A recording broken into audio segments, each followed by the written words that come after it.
অসামাজিক ও অনিয়ন্ত্রিত কর্মকাণ্ডের অভিযোগে বৈষম্য বিরোধী ছাত্র আন্দোলন চট্টগ্রাম মহানগর কমিটির মুখপাত্র ফাতেমা খানম লিজাকে সংগঠন থেকে বহিষ্কার করা হয়েছে।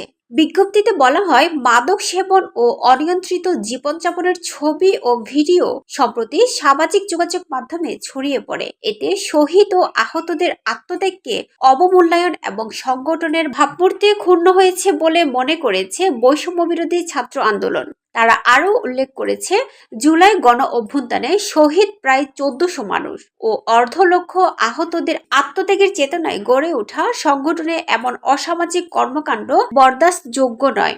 তাই ফাতেমা খানম লিজাকে মুখপাত্র পদ থেকে অব্যাহতি দেওয়া হয়েছে। এই বিষয়ে ফাতেমা খানম লিজা বলেন, হঠাৎ করে কি হলো বুঝতে পারছি না। ঘুম থেকে উঠেই দেখি আমাকে বহিষ্কার করা হয়েছে।